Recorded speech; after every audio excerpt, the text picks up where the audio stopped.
अस्सलाम वालेकुम स्टूडेंट्स, उम्मीद है आप खैरियत से होंगे। बिस्मिल्लाह पढ़ लें, दुरूद शरीफ पढ़ लें, फिर हम आगाज़ करते हैं। बिस्मिल्लाहिर्रहमानिर्रहीम।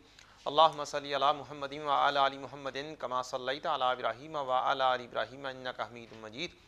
अल्लाहुम्मा बारिक अला मुहम्मदिन व अला आलि मुहम्मदिन कमा बारकता अला इब्राहीम व अला आलि इब्राहीम इन्नका हमीदुम मजीद। रब्बि इश्रह ली सदरी व यस्सिर ली अमरी वहलुल उक़दतम मिन लिसानी यफ़क़हू क़ौली। रब्बि ज़िदनी इल्मा रब्बि यस्सिर व ला तुअस्सिर व तम्मिम बिल खैर। जी बच्चों, कल हमने पिछले लेक्चर में रिकॉन्सिलेशन का कॉन्सेप्ट सीखा था कि जनरली रिकॉन्सिलेशन का कॉन्सेप्ट है क्या, और दूसरी चीज़ हमने ये वाला क्वेश्चन हमारे प्रैक्टिस में रहा हुआ है।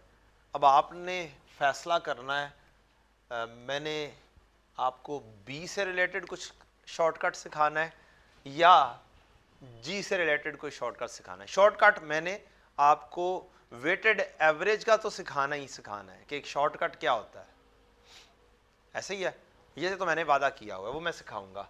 अब चूज आपने करना है कि मैं बी शुरू करूं या जी शुरू करूं, क्योंकि दोनों नहीं करवाने मैंने एक करवाना है, दूसरा आप करेंगे। चॉइस इज योर्स, जो आपको ज्यादा मुश्किल लगता हो। सर याद भी नहीं है, हैं? क्योंकि अगर मैं ज़्यादा करवाऊंगा तो मेरा आज का टारगेट सीवीपी रह जाएगा। ऐसे ही है ना, हम रिवाइज करने आ रहे हैं। अगर आप मेरे पास आते कब कि डिटेल में पढ़ाएं तो फिर मैं आपको ये पूरा क्वेश्चन करवा चुका होता, मोस्ट प्रोबेबली। जी वाला करवा दें, चलें जी, जी वाला करते हैं जी। फरमाइश आ गई है, जी वाला ज़्यादा मुश्किल लगता है। अच्छा, अब क्या पेपर के अंदर आपके पास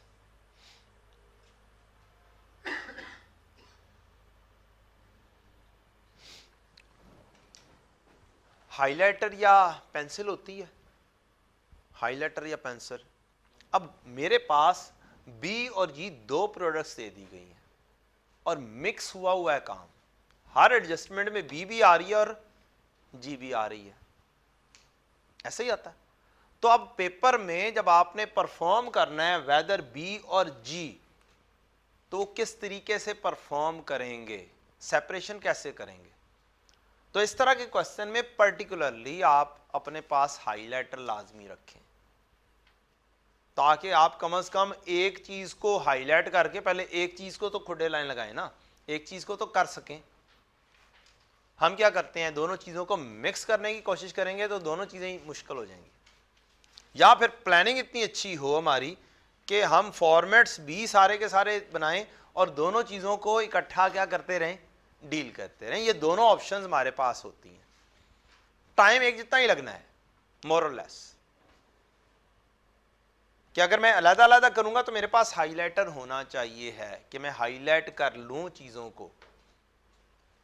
ये एक छोटी सी बात। अच्छा जी, अब देखते हैं कि रिक्वायरमेंट क्या है हमारी।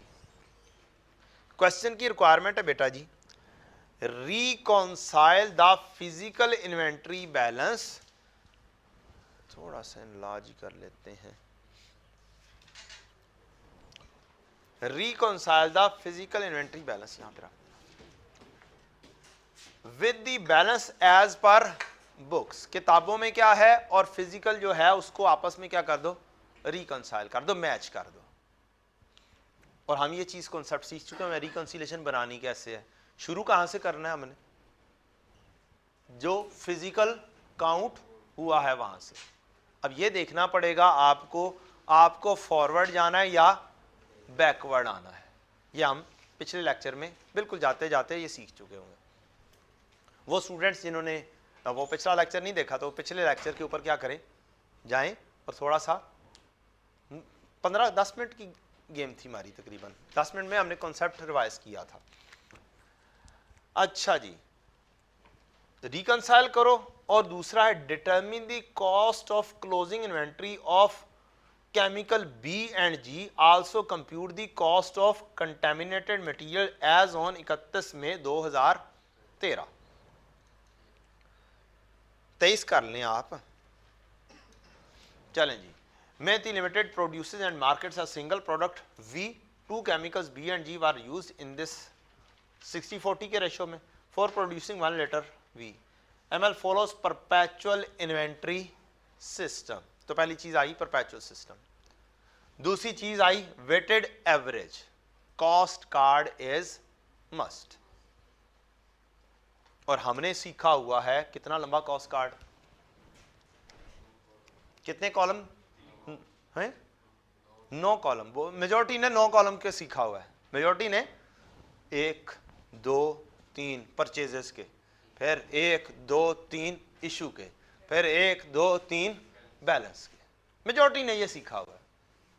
मैंने भी सिखाया था, लेकिन मैंने सिखाने के बाद मैंने क्या किया था, यार पेपर में टाइम बड़ा ज़्यादा लगता है, तो थोड़ा सा क्या कर लो अपने ऊपर.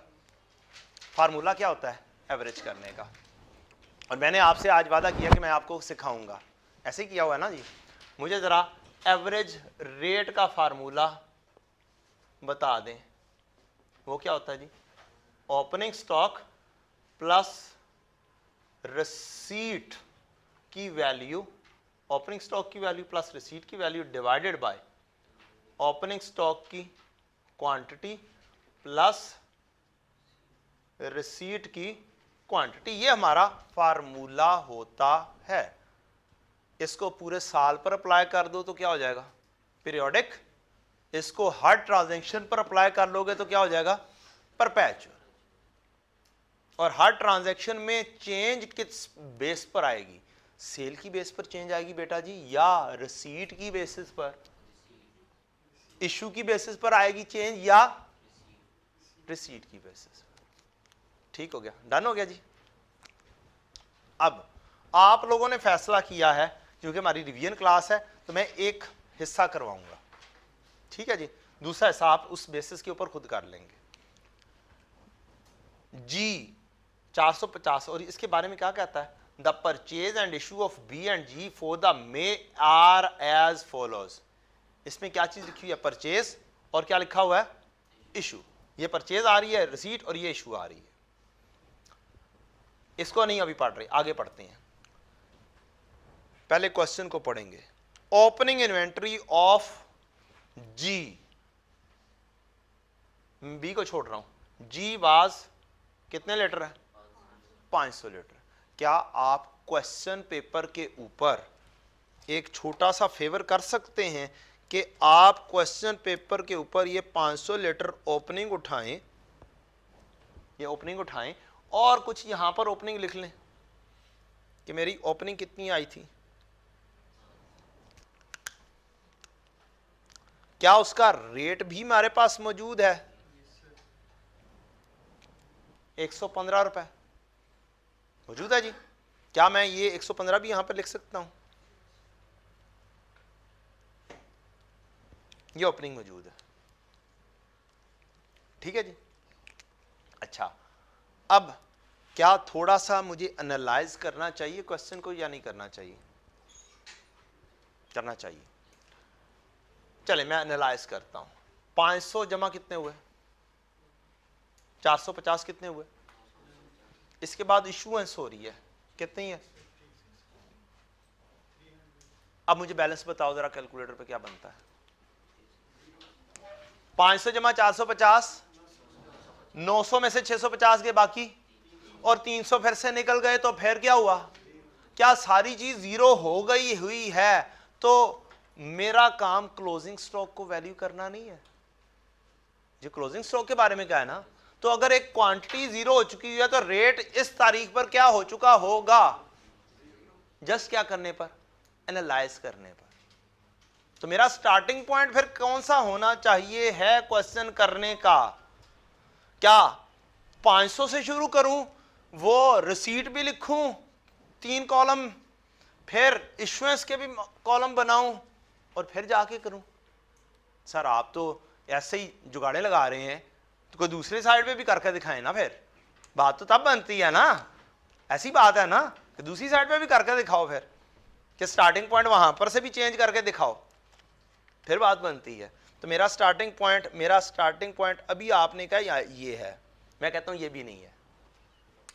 क्या 700 यूनिट्स में से 150 यूनिट्स भी जा चुके हुए हैं, तो बाकी कितने बच गए होंगे? 550। अच्छा इधर से गायब हो गया काम, रोक दिया भाई, वो चल रही है। ओ यस, ऐसे ही करना था ना।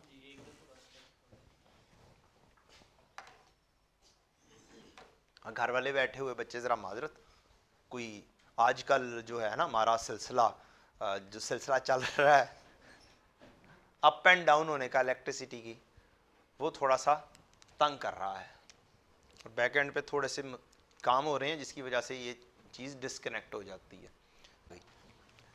अच्छा बच्चों जी, तो 700 में से 150 निकल जाएंगे, तो बाकी क्योंकि इशुएंस के ऊपर रेट ने चेंज नहीं होना, तो मेरा स्टार्टिंग पॉइंट क्या बनता है? 550 ज़रब 115, ये बैलेंस बनता है मेरा। यहां से मैं स्टार्ट करूंगा एवरेज बनाने का। मेरे पास 3 कॉलम मैं लूंगा, सिर्फ 9 कॉलम नहीं बनाऊंगा। मेरे पास बैलेंस वाला कॉलम ही बनेगा, एक होगा कॉलम क्वांटिटी का, एक होगा रेट का, और एक होगा मेरा वैल्यू का। बस 3 कॉलम के ऊपर मैं खेलूंगा। मेरे पास 550 यूनिट्स ज़रब 115, वैल्यू आपने बतानी है, लेकिन यहां पर क्या मुझे मास डायरेक्टली 550 करने से मिल जाएंगे? शायद नहीं मिलेंगे। मैं कह सकता हूं कि यार क्या मैं यहां पर कोई 1-2 वैल्यूज वर्ड्स लिख दूं कि जनाब इस तारीख पर 9/5/13 के ऊपर ऑन 9/5/13 क्वांटिटी इज 0। क्या लिख सकता हूं? इतनी सी बात लिखूंगा, क्या सारी की सारी कहानी सॉल्व हो गई? मेरा टाइम कितना बचा? क्या रफली अभी से ही मैंने चंद बातें करके आपको कहा कि यार आपने 5 से 7 मिनट सेव कर लिए हुए हैं अपने काम के, और वो भी किसी एक प्रोडक्ट के ऊपर 5-7 मिनट सेव हो चुके हैं। ये 550 के ऊपर भी मैं कह सकता हूं 700 माइनस 150 मैंने लिया है, और मैंने अपना टाइम यहां पर भी मजीद बाकी सारे काम लिखने का क्या कर लिया, सेव कर लिया। और मैं यहां पर डेट क्या ये वाली बता सकता हूं कि ये वाला बैलेंस इस तारीख पर है 24/5/13 का ओपनिंग बैलेंस है। 24/5/13 का ये ओपनिंग बैलेंस मैंने 24/5/13 के ऊपर डायरेक्टली आपको जंप करवाया है। ठीक है जी, अब हम आगे बढ़ते हैं। क्या इसके बाद रसीट आई है 250? जी 250 रसीट आई है, वैल्यू ने चेंज होना है, रेट चेंज होगा, तो मैं क्या करता हूं 250 यहां पर लिखता हूं, और मैं कहूंगा इन हुई है क्वांटिटी, इन करने में मैं प्लस करूंगा, रेट था मेरा 124। अब मेरा काम है मैं इनको क्या करूं। अब यहां पर भी मैं कह सकता हूं यार मैं टाइम सेव करवा सकता हूं आपका। 550 ज़रब 115 जमा 250 ज़रब 124 करो, टोटल वैल्यू आ जाएगी। या अगर इसके ऊपर नहीं भी जाता तो मुझे अलग-अलग बता दो यार, बच्चों के लिए आसानी हो जाएगी। 550 ज़रब 115 कितना हुआ? 63250। 94250। 550 जमा 250 क्या 800 होते हैं? देख के बता देना, 800 ही बनते हैं। अच्छा, क्या ये दोनों चीजें हो चुकी हुई हैं, और ये दोनों चीजें ये हो चुकी हुई हैं, तो इन दोनों को इस दिस डिवाइड बाय दिस करूंगा तो क्या आ जाएगा? मेरा नया रेट आ जाएगा 117 ठीक है यार, उसने जरा सही तरह से बता दिया तो सही वाला लिख लेने देना यार मुझे। 117.8 लिख लेने दो, कोई बात नहीं, उसने 117.8 बता दिया गॉट द पॉइंट? अब क्या हुआ, अच्छा खासा हमने उसका क्या लें सत्यानाश फेर दिया है। किसका भला? कॉस्ट कार्ड का। बेटा जी कॉस्ट कार्ड बनाना जरूरी होगा मुकम्मल जब मेरी रिक्वायरमेंट में कॉस्ट कार्ड लिखा होगा, और अगर मुझे रिक्वायरमेंट में कॉस्ट कार्ड नहीं लिखा हुआ ना तो मुझे जरूरत नहीं है।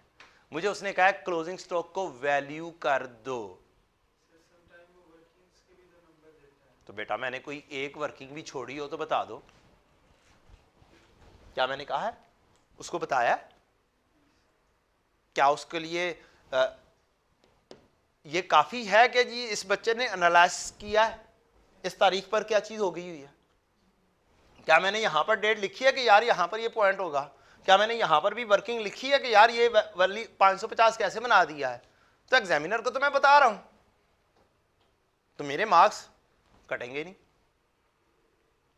कट सकते ही नहीं, एग्जामिनर नहीं काट सकता, पहली बात। दूसरी बात, कॉस्ट कार्ड ही आपने बनाना हो तो भी, मुकम्मल भी करना हो तो भी आप 3 कॉलम में कर सकते हैं, एक सिंगल मार्क्स भी नहीं कटेगा आपका, क्योंकि आप हर चीज परफॉर्म कर रहे हैं। अब आ जाए अगला स्टेप, 450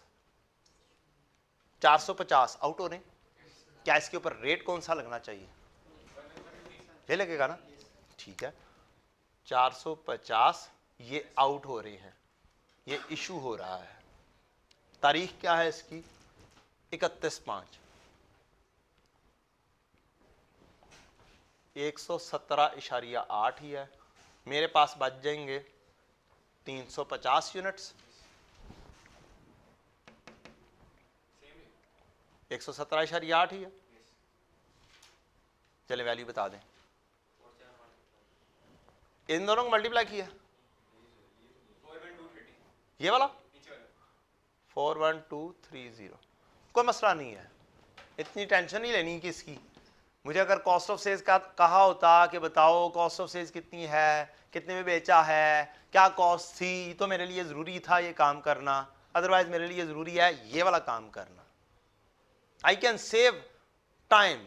आपको पेपर में असल में टाइम लगता है, फजूल पैटी चीज़ों के ऊपर टाइम वेस्ट करते हैं, और फिर जिसके ऊपर काम होना चाहिए वो क्या होता है, वो हो जाता है शॉर्ट, एक क्वेश्चन जाता है रह, और फिर हम कहते हैं, और फिर आई कैप कहता है अच्छा फिर मिलेंगे, और इसी पेपर में मिलेंगे, ठीक है ना। तो गलतियां किसकी हैं? हमारी हैं। हमें दोनों नॉलेज आने चाहिए कि भाई वो वाला कौन सा है और ये वाला कौन सा है। अब मैं अभी यहाँ तक आया हूँ, इसने अभी आगे कंटिन्यू होना है।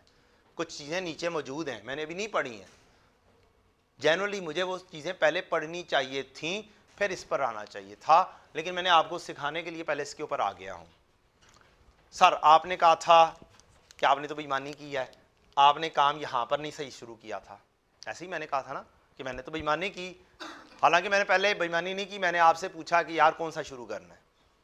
लेकिन मैं इसका भी करके बताता हूँ आपको कि यार कॉन्फिडेंस तो स्ट्रांग होना चाहिए ना। आप घर में बैठ के करेंगे, कॉन्फिडेंस स्ट्रांग हो जाएगा इंशाल्लाह। जनाब ओपनिंग इन्वेंटरी कितनी थी? 1000। क्या मैं क्वेश्चन पेपर के ऊपर यहां पर 1000 लिख सकता हूं कि मेरा 1000 था? क्या रेट चेंज हो रहा है? इसके बाद कोई रिसीट आई है? क्या इशुएंस हो रही है? कितनी? 1000 में से 560 भी जा रहे हैं, 300 भी जा रहे हैं, कितने हो गए जी? 860 निकल के बाकी कितने बच गए? 140 बच गए। मेरा स्टार्टिंग पॉइंट फिर क्या बनता है? 12/5 बनता है। मैं शुरू करूंगा 12/5 से, और फिर मैं 12/5 से जब शुरू करूंगा और वहां पर मैं लिखूंगा 140, और वहां पर मैं वर्किंग बता दूंगा 1000 माइनस 560 माइनस 300, ये मेरी क्वांटिटी आ गई। एग्जामिनर को पूरा बताना है कि भाई आपने किया कैसे है। एग्जामिनर मार्क्स नहीं काट सकता। एग्जामिनर को कुछ नहीं बताओगे और लिख दोगे यार ये 550 है, शायद तो समझ जाए, क्योंकि ये गलत नहीं है। ये गलत नहीं है, लेकिन उसके लिए अंडरस्टैंडिंग थोड़ी सी क्या हो जाएगी, मुश्किल हो जाएगी। तो उसके लिए आप भी बाद में कंफ्यूज ना हो जाएं, तो अपने लिए वर्किंग लिखें। यहां पे भी मैंने वर्किंग लिख दी है। रेट कौन सा लूंगा बेटा जी? क्या मेरा कोई रेट चेंज होगा? क्या ये ओपनिंग में जो रेट दिया हुआ है 50 रुपए यही रहेगा? यही रहेगा जनाब। मैं यहां पर भी 50 लिख लूंगा, वैल्यू के अंदर नहीं जाऊंगा, वैल्यू में नहीं जाऊंगा मैं। 420 ऐड होगा, रेट 52, 420 यहां पर, रेट 52। क्या मैं अब 140 तरफ 50 कर सकता हूं? 7000, 420 तरफ 52, 21840, 28840, 420 जमा 560 डिवाइड करूंगा, रेट नए आने का आ जाएगा 51.5। अच्छा जी, क्या 250 इशू हो रहे हैं? इसके बाद इसके ऊपर तो रेट चेंज नहीं होना, 250 के ऊपर रेट चेंज नहीं होना। 250 में जस्ट आउट कर सकता हूं, रेट तो मेरा वही आएगा 51.5, 310। अब मैं वैल्यू निकाल लूंगा डेफिनेटली। इसके बाद मेरा रेट चेंज 500 ज़रा 55, 500 ज़रा 55। राउंडिंग ऑफ का कुछ थोड़ा बहुत मसला हो भी जाता है ना, तो वो जायज़ है। पेपर में फास्ट वे आउट में काम करने के लिए क्या है, वो जायज़ है। ठीक है जी। 310 51.5, 159,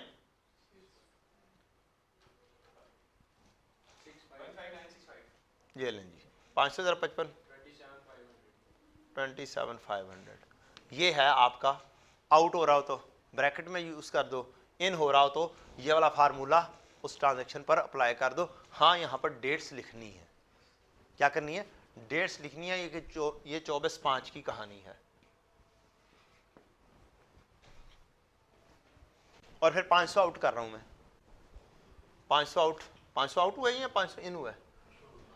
500 इन भी हुआ है, फिर बाद में 500 इशू भी हुआ है। ये इन हुआ था। और यार चलें रेट बनवा दें पहले। 810, 27, 28 कितने हो गए जी? 43465। रेट क्या बन जाएगा? 53.6 बन जाएगा। क्या 500 आउट होगा? यस, 500 आउट होगा। किस रेट पर जाएगा? इसी पर जाएगा। कितने बच गए? 310। अब आपने घर में बैठ के कितनी देर में ये सिर्फ और सिर्फ ये चीज निकालनी थी 9 कॉलम के जरिए। पहले तो 9 कॉलम के ऊपर काम करना ही क्या है, अच्छा सा करना हो तो 2 पेजेस लगाने पड़ जाते हैं। तो ये आपका क्या है? टाइम सेविंग टेक्निक है। मैं एवको मेथड ही अप्लाई कर रहा हूं, उस फार्मूले को हर ट्रांजैक्शन पर ही अप्लाई कर रहा हूं। लें जनाब, अब हमने फैसला किया हमने किसको करना है? जी को करना है।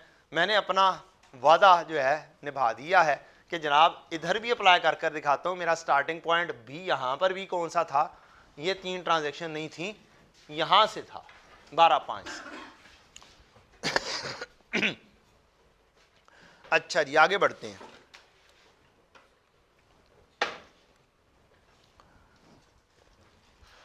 ओपनिंग वाली ट्रांजैक्शन खत्म हो गई। अब पेपर में मैं अपना जाती तरीकाकार आपको बता सकता हूं। मैं जब कॉन्फिडेंट हो जाता था मैंने ट्रांजैक्शन कोई डील कर ली है, तो मैं क्या करता होता था? उस ट्रांजैक्शन को क्या करता था? उड़ा देता था। भाई ये तो गई, ये ऐसे नहीं, पेंसिल से ये गई। उससे होता क्या था? पेपर के अंदर आप काफी हद तक सेटिस्फाइड हैं कि ये काम हो चुका हुआ है, बार बार इसको ढूंढना नहीं है, देखना नहीं है। अगली चीज हाईलाइटर भी मैं लेकर जाया करता था। अब मैं आपके लिए हाईलाइट कर रहा हूं जी की सारी ट्रांजैक्शंस। जी है 140 लीटर। फिजिकल इन्वेंट्री कितनी है जी? 140 लीटर। फिजिकल इन्वेंट्री उसने कहा 140 लीटर है। किसकी? जी की। The stock check was conducted on 31 May को ही हुआ है। ये शायद 31 मई को कोई 4-1 बजे हुआ होगा, 3 बजे हुआ होगा, 2 बजे हुआ होगा। मुझे बैलेंस चाहिए 31 मई का बिल्कुल एंड का, रात 11:59 का। ठीक है जी। इसके बाद जोन जोन सा काम होगा वो मुझे डील करना है। अब एज पर प्रीवियस नॉलेज जो कल हमने सीखा था, क्या मैं रिकॉन्सिलेशन बना सकता हूं, उसका फॉर्मेट स्टार्ट कर सकता हूं? यही इंफॉर्मेशन पढ़कर मेरा स्टार्टिंग पॉइंट क्या होगा? जो फिजिकल काउंट हुआ है, और फिर ये मैं जरूर एनालाइज कर सकता हूं कि यार मैं फॉरवर्ड जाऊंगा या बैकवर्ड जाऊंगा। फॉरवर्ड जाना पड़ेगा या बैकवर्ड? सोच के बताना है। बैकवर्ड। अन्नेवा काम नहीं करना। किस तारीख पर स्टॉक हो रहा है और चाहिए कब का? यहां पर आप खड़े होके मुस्कुरा रहे हैं और यहां पर क्या हो रहा है? स्टॉक काउंट हो रहा है। मैं थोड़ा सा पहले ले आता हूं यार, ये 31 तारीख है, 31/5 के 4 PM है और आपको चाहिए 31/5 का ही 11:59 PM। तो आपको क्या करना होगा? फॉरवर्ड जाना होगा। ठीक है जी। तो ये सोच के आप क्या करेंगे? आप रिकॉन्सिलेशन बनाएंगे, उसका जस्ट फॉर्मेट बनाएंगे। आप कहेंगे फिजिकल काउंट ऑन 31/5 और क्वांटिटी कितनी है जी? 140 थी ना? और मुझे मैच करनी है एज पर रिकॉर्ड। वो भी किस तारीख का? 31/5। दरमियान में जो सी भी चीजें होंगी वो हमने कर लेनी है। इस रिकॉर्ड को भी अपडेट करने की जरूरत पड़ेगी, इस रिकॉर्ड को अपडेट करेंगे। ये वो वाला रिकॉर्ड है जो हमें उस बंदे ने कर दिया हुआ है, यहां तक तुम पहुंचो भाई, हम वहां तक पहुंच गए हैं। इसके बाद कोई भी करेक्शन करनी है तो हमने इसके बाद करनी है। सबसे पहली चीज तो ये भाई, जो अकाउंटेंट ने गलतियां की होंगी वो तो गलतियां हो चुकी हुई है ना, अब वहां तक तो पहले पहुंचे ना, हम वहां तक पहुंच चुके होंगे। अब आगे सारे का सारा काम हमें करना है। आगे बढ़े जी। तो मैं सिर्फ जी को हाईलाइट कर रहा हूं। Due to contamination 105 litre of G were excluded from stock check. Contaminated था, साइड पे पड़ा हुआ था, मैंने कहा मैं शामिल नहीं करता। एक्सक्लूडेड का मतलब कुछ यही होता है ना कि निकल गया हुआ है, नहीं शामिल किया गया हुआ। अच्छा, आगे कहता है देयर NRV इज 50 पर लीटर। ठीक है, NRV की कहानी के ऊपर बाद में आएंगे, पहले तो हम क्वांटिटेटिवली तो इसको देख लेना। ये बताएं क्या ये स्टॉक आपका है? बोले जी। कल हमने कहा था कि स्टॉक तो है, क्या ये किताबों में भी मौजूद होगा? बुक्स में मौजूद होना चाहिए है ऑब्वियसली। कहीं पे कंटेमिनेटेड स्टॉक का आउट होना नजर आया ऊपर सारे महीने में? कोई नहीं मिला। फिजिकल काउंट के अंदर उसने ये शामिल, क्या मेरा स्टॉक है? नहीं लिखा गया हुआ, क्या लिख लेना चाहिए इधर? क्या इसकी गलतियां सही करनी चाहिए? फिजिकल काउंट वाले की चीज की गलती सही करनी चाहिए। तो क्या करो, लॉजिकल चलो, जो सी गलती हुई है उसको सही करो। मैंने कल आपको चीजें बताई थी कि आप टी अकाउंट बनाएंगे सिर्फ और सिर्फ ये जज करने के लिए कि आपको फॉरवर्ड जाना है या बैकवर्ड जाना है, और उसके अंदर क्या चीज प्लस करनी है, क्या चीज माइनस करनी है। तो मेरा आगाज हुआ है 31/5 यहां से फिजिकल से 4 PM पे, और मुझे जाना है 31/5 पर 11:59 PM पर। तो इसका मतलब है दरमियान में कुछ परचेजेस हुई होगी और कुछ सेल हुई होगी या इशुएंस हुई होगी। तो फिर ऐड क्या होगा? जो रिसीट होगी वो ऐड होगी और जो इशुएंस है वो लेस होगी। तो मैं ये सोच के रिसीट के लिए मैं लिख सकता हूं ये ऐड होना है अपने लिए, और इशू के लिए मुझे क्या करना है? माइनस करना है, क्योंकि जब अगर हम काम ही उलट कर देंगे तो काम क्या होगा, खराब हो जाएगा। हमें काम सही करना है, तो फिर उसके लिए अगर मुझे रफली एक टी काउंट बनाना पड़ जाता है तो गलत होगा। यार रट्टा जो चीज है ना वो बहुत बुरी चीज है, तो भूल जाता है, कॉन्सेप्ट कभी भूलता है। आज तक कभी खब्बा डेबिट सज्जा क्रेडिट भूले हो? कॉन्सेप्ट था ना, कॉन्सेप्ट सीखा ना, तो कॉन्सेप्ट नहीं आउट होता, कॉन्सेप्चुअली चलें, हर चीज इंशाल्लाह सही होगी। अच्छा, दूसरा कॉन्सेप्ट दिया था, जो सी चीज आपकी है नहीं लिखी गई क्या करूं, और जो सी चीज गलत ऐड हो गई है वो गेट आउट बोल दो।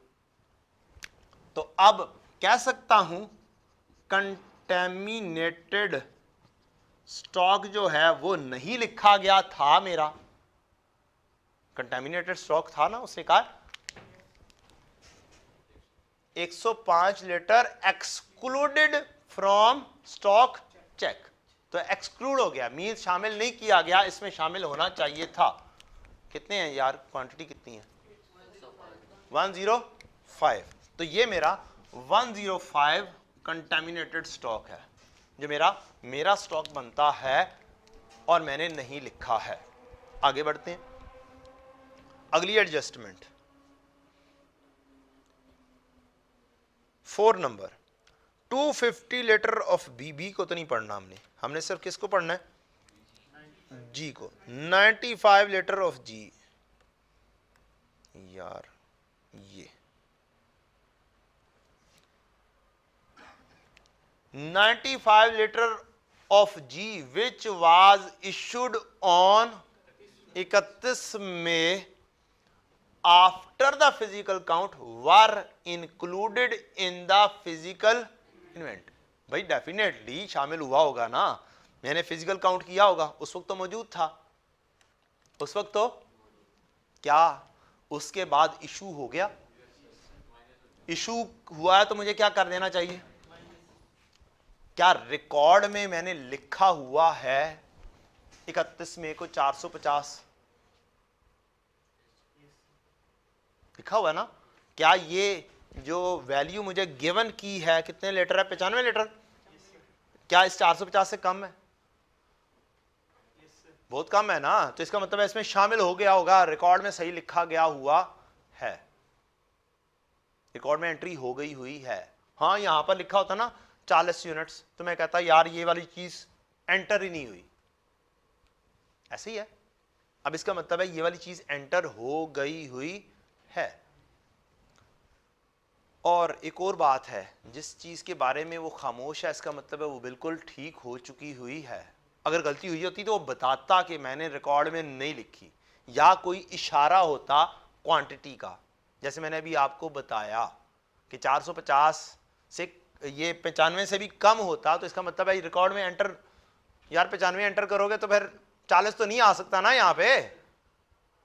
तो ये जस्ट एनालिसिस करने की बात है। 31 तारीख को 450 इशू हुआ है, और ये क्या इशू हुआ मेरे स्टॉक में गलत था, ये यहां से यहां तक पहुंचने के लिए इशुएंस हुई है ना, और ड्यूरिंग दैट पीरियड हुई है, तो ये मैं क्या करूंगा, आउट करूंगा, और मैंने फैसला कर लिया है कि इशुएंस को क्या कर दूंगा, मैं लेस कर दूंगा, 95 मैंने लेस कर देना। आगे बढ़ें और अगली एडजस्टमेंट कहता है 150 litre B, 100 litres of chemical G was held by one of supplier on मेरे बिहाफ। क्या मेरा स्टॉक किसी मेरे सप्लायर के पास पड़ा हुआ है, उसने मेरे बिहाफ पे रखा हुआ है, था मेरा स्टॉक, फिजिकल काउंट हुआ होगा, है मेरा स्टॉक, फिजिकली तो नहीं लिखा गया हुआ, लेकिन मैंने एंट्री पास कर ली हुई है कि ये मेरी रिसीट है, तो कहां पर लिखूंगा मैं, ये मेरी गलती हुई है, 140 गलत है, ये रिसीट नहीं हुई, ये 140 गलत है, मेरा स्टॉक पड़ा हुआ है थर्ड पार्टी के पास, काउंट नहीं हो सका, उसको ठीक करूंगा। कितनी क्वांटिटी थी बेटा? 100 पूरी थी। Stock not counted lying with third party.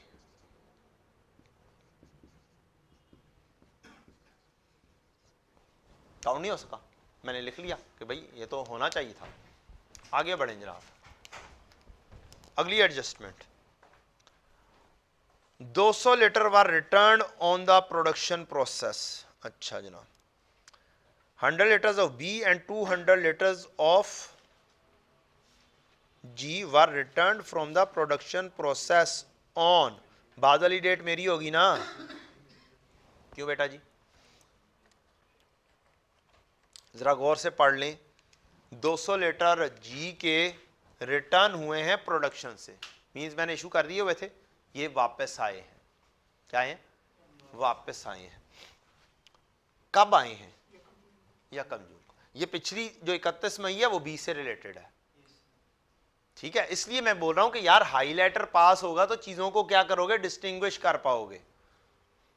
और 2 कलर के होंगे तो ज्यादा आसानी से डिस्टिंग्विश कर लोगे, या एक भी हो तो कम से कम चीज जो हाईलाइट कर रहे हो वो एक है और जो दूसरी रह गई वो दूसरी है। तो यकम जून को एक चीज इशू होके वापस आ रही है, तो क्या मेरे इस टेन्योर में आती है या इस टेन्योर से बाहर की है? अगर बाहर की है तो क्या मेरा कहीं से भी इधर लिंक या इधर लिंक बनता है? यार ये तो मेरे पीरियड के बाद की है, अगले साल की तो नहीं एंट्रीज अपने साल में घुसा लेनी ना। तो इसका मतलब है ये कौन सा पॉइंट हुआ? इग्नोरेबल पॉइंट हुआ। तो कुछ इग्नोरेबल पॉइंट्स भी हो सकते हैं आप लोगों के लिए क्वेश्चन के अंदर, और अक्सर होता है कोई एक आधा पॉइंट पूरे पेपर में लाजमी तौर पर ऐसा होता है, 1 या 2 पॉइंट्स ऐसे लाजमी होते हैं। आप ऐसे सोच लें हर क्वेश्चन में एक आधा पॉइंट होगा, ठीक है? यही सोच सकते हैं ना। तो दिमाग की खिड़की कॉन्सेप्ट के साथ चलना है। तो ये क्या हुआ? इग्नोरेबल पॉइंट हुआ विद रिस्पेक्ट टू जी। इसके लिए नहीं, उसके लिए अलग से कहानी होगी। आगे बढ़े 7 number, 240 litre of B, 150 litre of G, 150 litre of G purchase on 24 May were inadvertently recorded as 250। 24 में 250 लीटर, एक्चुअल में 250 नहीं थे। एक्चुअल में कितने थे? 150 थे, गलत लिखे गए। स्टॉक में गलत हो चुका हुआ है। रिकंसिलेशन को ठीक करूं, बनाऊं, या इसको सही करूं जो गलत है? सोच के बेटा जी, गलत क्या चीज है? रिकॉर्ड या रिकंसिलेशन? तो रिकॉर्ड सही होना चाहिए या रिकंसिलेशन के अंदर डालते रहो? बैंक रिकंसिलेशन स्टेटमेंट बनाना सीखी हुई है ना, तो बैंक जो बैंक चार्जेस वगैरह लिखता है वो रिकंसिलेशन में फेंकते हो कि कैश बुक के अंदर एंट्रीज पास करते हो? की हुई है ना बैंक रिकंसिलेशन, तो यार हर बच्चे ने की होती है, पीआरसी तो करके ही आए हो ना। चलो एफएआर 1 नहीं पढ़ रहे हो कोई, शायद सर मैं पीआरसी वाला नहीं हूं, मैं एएफसी वाला हूं और मैंने एग्जामिशन करवाई थी और ये हो गया था वो गया था, वो केसेस आप मैं नहीं कर सकता। तो मैं आपको क्रॉस वेरिफिकेशन थोड़ी सी दूसरी जगह पर से लिंक बना सकता हूं बस, कि बेटा जी आप गलत सोच रहे हैं कि कैश बुक में एंट्री होनी है, जो सी चीज जिधर जानी चाहिए उधर लेकर जाओ। इस 250 को गलत लिखा हुआ है, इसको ठीक करो। सर पीछे जाके काट देता हूं मैं, अकाउंटिंग में कटिंग नहीं करनी आगे जाके, यार तुम्हारी मेहरबानी। 100 ज्यादा लिखा हुआ है, 100 क्या कर दूं? रेट कौन सा लूंगा? रेट वही वाला लूंगा ऊपर वाला जिसके साथ गलती हो गई हुई है। 124 12,400 के साथ मैं आउट कर दूंगा। अब क्या रेट चेंज होगा? यस, अब रेट चेंज होगा। गलतियों की वजह से जब उसको ठीक करते हैं तो रेट चेंज होता है।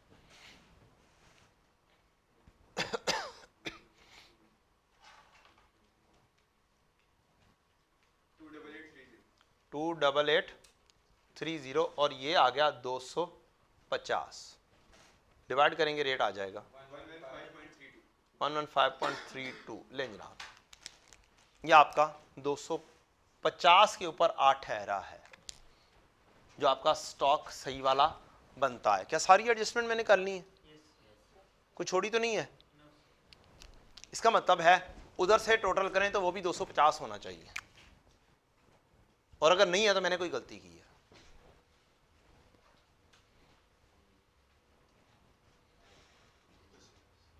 क्या है? 250 ही है। ये क्या हो गया आपका? मैच हो गया। अगर मैं ये चीज यहां पर जाके लिखता, मैच होना था, शायद फिर भी हो जाना था, शायद फिर मैंने आगे पीछे करना था, यार ये क्या हो गया, वो क्या हो गया, फिर मैंने पैनिक होना था और पैनिक होके काम गड़बड़ हो जाना था। तो बी कॉन्सेप्चुअल, कॉन्सेप्ट के ऊपर रहें, जिधर जिधर जो जो सी चीज जानी चाहिए उधर उधर ले जाए।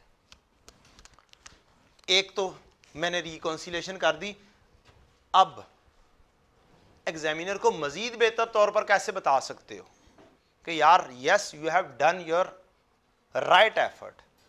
यहां पर लिखो ए, इससे मैच कर रहे हैं ना, और यहां पर लिखो equal to A, cross verify भी हो गया कि भाई मैं कहां से मैच कर रहा हूं, यहां से जाकर देख लो, मैंने यहां से मैच किया। हम लोग बाज़ औक़ात रेफरेंस दे रहे होते हैं working 1, working 2, working 3। I am not in favour of that. मैं ABC के क्रॉस रेफर करने के फेवर में ज़्यादा हूं, ख़ासतौर पे CMA में, क्योंकि CMA में हमारे रिलेशंस बहुत ज़्यादा बिखरे पड़े होते हैं। उनको अपने लिए भी आसानी के लिए क्या है, ये तरीकाकार ज़्यादा आसान है। और कभी एग्जामिनेशन के भी देख लें तो उसने भी यही काम किया होता है कि ICAP के कभी आंसर देखे? कभी भी नहीं देखे यार। कभी देखना, उसने ABC लिखी होती है। मैं खुद करके आया हूं, मैं ऐसी हरकतें करने के बाद, पास होने के बाद आपको बता रहा हूं, यानी कि तजर्बाती तौर पर मैंने अपने आप को पेश किया था पहले कि यार ये तजर्बा करते हैं तो पास होते हैं कि नहीं होते, और मैं पास हुआ था। फिर और जो आपकी ABC है ना, ABC कॉस्टिंग मुझे आई थी, मैंने उसके अंदर खूब ABC यूज की थी। फिर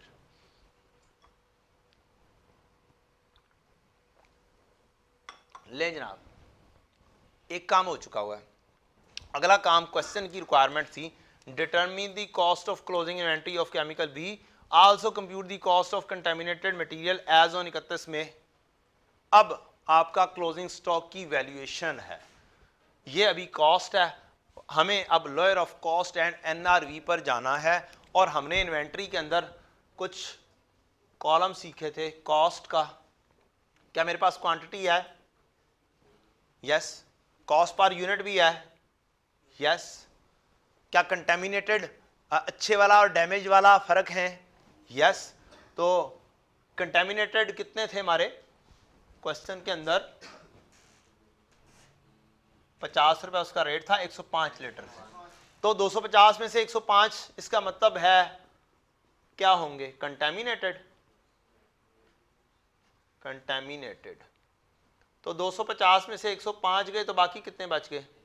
145 क्या हो गया? गुड स्टेट के अंदर होंगे। रेट क्या दोनों की कॉस्ट एक ही होगी? 115.3। ऐसे ही है जी। क्या NRV बताई हुई है? 50 नहीं, इसकी नहीं, इसकी बताई हुई है। इसके ऊपर नॉट एप्लीकेबल आ गया। लोअर कौन सी चीज होगी? 115.32 और यहां पर 50। क्या क्वांटिटी इनटू रेट कर लोगे? ये जरब ये 145 जरब 115, ये वाली वैल्यू आएगी, और 105 जरब 50, ये वाली वैल्यू आपकी क्लोजिंग स्टॉक की वैल्यू भी हो जाएगी।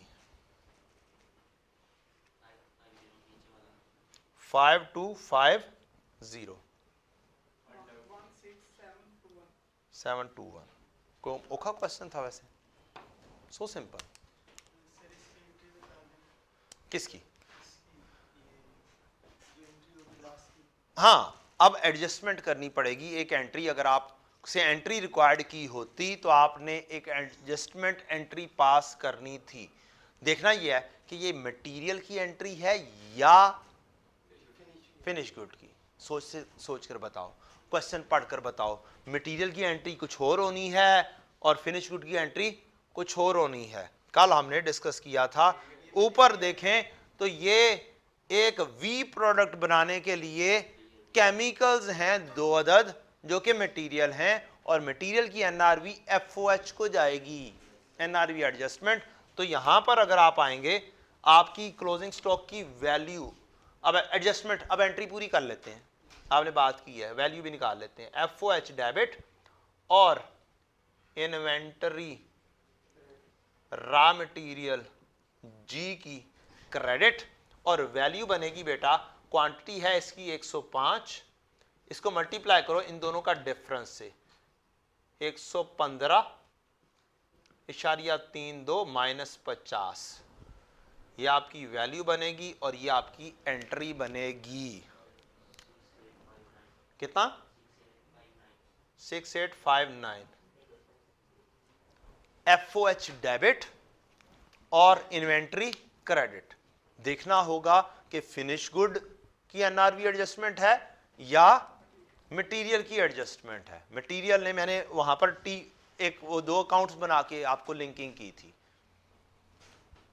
कि जाना क्या है, अगला स्टेप कौन सा है। तो इसे इनडायरेक्ट मटेरियल कहेंगे या लॉस कहेंगे, वो जो भी हो मटेरियल का लॉस, उसने इधर ही जाना है, एफओएच में जाना है। उसे आप कॉस्ट काउंटिंग में इनडायरेक्ट मटेरियल ही कंसिडर करके लेकर जाएंगे, और फिर बाकी का काम अंडर ओवर एब्जॉर्ब का होगा, वो उसके जरिए सारी चीजें क्या हो जाएंगी, ठीक हो जाएंगी। Any other question with respect to inventory?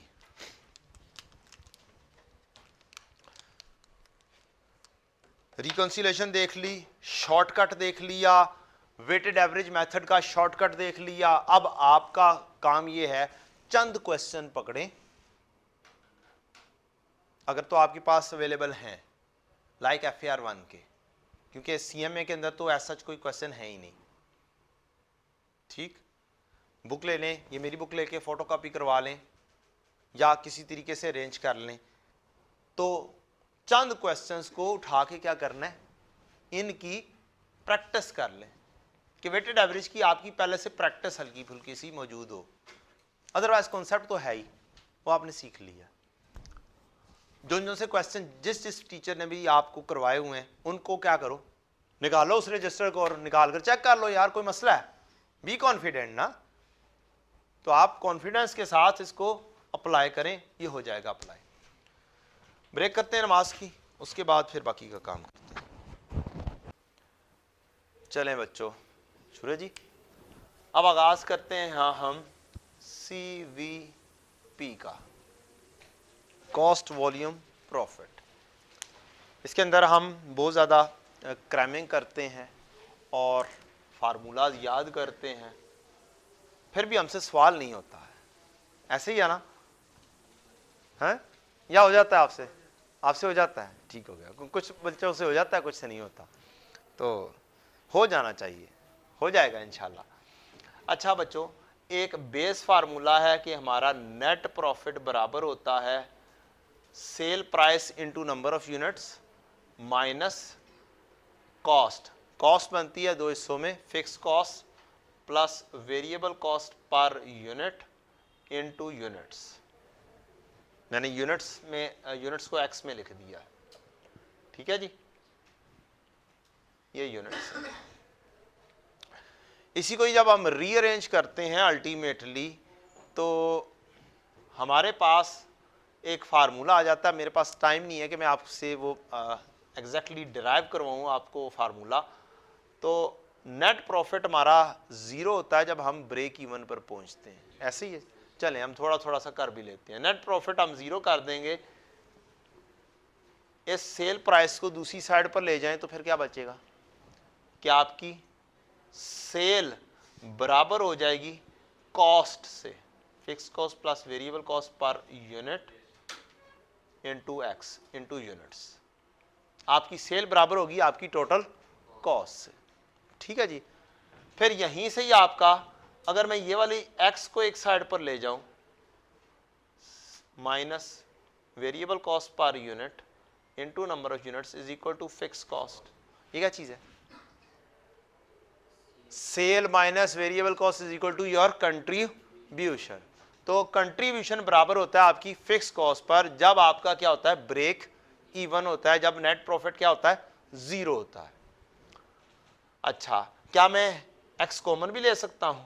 Number of units, तो मैं sale price minus variable cost कर दूंगा और ये दोनों पर यूनिट हैं, is equal to fix cost और फिर मेरा x is equal to fix cost divide by p minus variable cost.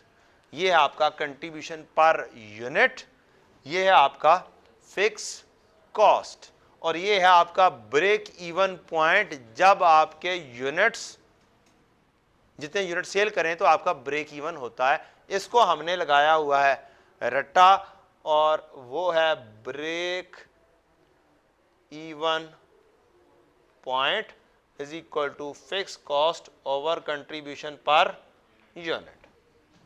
ये हमें स्टार्टिंग पॉइंट अक्सर यही सिखाई जाती है कि बेटा जी यहां से आपका काम स्टार्ट होना है।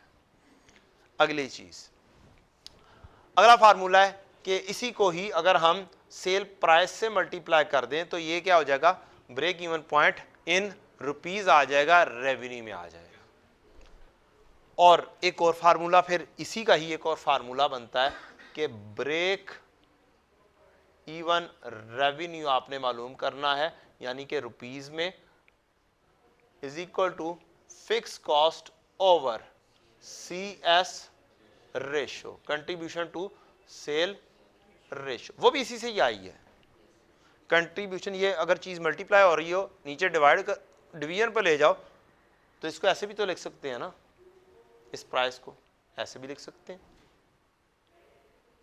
लिख सकते हैं कि नहीं लिख सकते? फार्मूला है, मैथ है, रीअरेंज किया है मैंने बस। तो ये CS है, कंट्रीब्यूशन ओवर सेल प्राइस। तो ये इस तरीके से CS रेशो बना हुआ है। एक हमारा ये वाला फार्मूला ब्रेक इवन रेवेन्यू निकालने का। अब यहां पर CS रेशो का एक और फार्मूला भी होता है, वो कौन सा होता है? चलें, CS ratio is equal to contribution per unit divide by price per unit. ये तो हमें पता ही है, तो मैं मजाक कर रहा था कि ये वाला फार्मूला भी होता है। एक और भी होता है, कोई स्टूडेंट बता सके अनदर फार्मूला? चले मैं समझा कर भी बता देता हूं फार्मूला।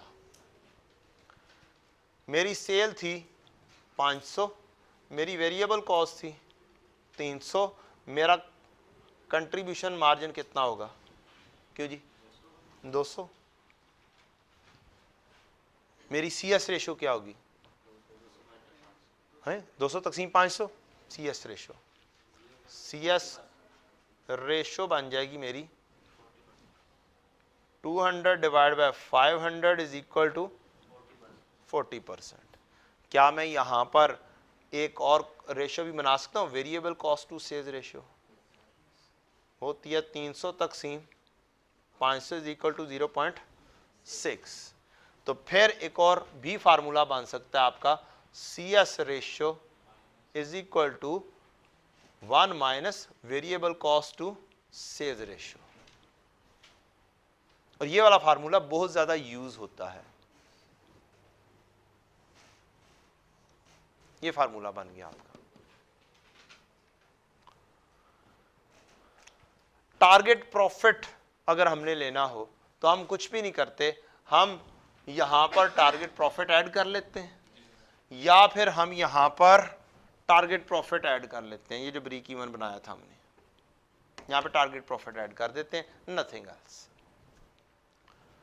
अच्छा, फिर कुछ फार्मूलाज हैं मार्जिन ऑफ सेफ्टी के, जो हमें जरा सा तंग करते हैं समटाइम्स कुछ स्टूडेंट को तंग करते हैं, कुछ स्टूडेंट्स के तो फेवरेट होते हैं। मार्जिन ऑफ सेफ्टी यूनिट्स में होती है आपकी budgeted sales minus break even sales. Break even sales इधर से आ रही है, ये यूनिट्स में ब्रेक इवन पॉइंट, ये वाला फार्मूला। और बजटेड सेल्स हमें अक्सर क्वेश्चन में दी होती है। और दूसरा है हमारा मार्जिन ऑफ सेफ्टी की परसेंटेज। फार्मूला उसका जो सबसे ज़्यादा यूज होता है वो budgeted sales minus break even sales divided by budgeted sales. Multiply by 100 करना है कर लें, नहीं करना तो पॉइंट्स में आंसर आ जाएगा। कुछ और फार्मूलाज भी हैं शॉर्टकट्स।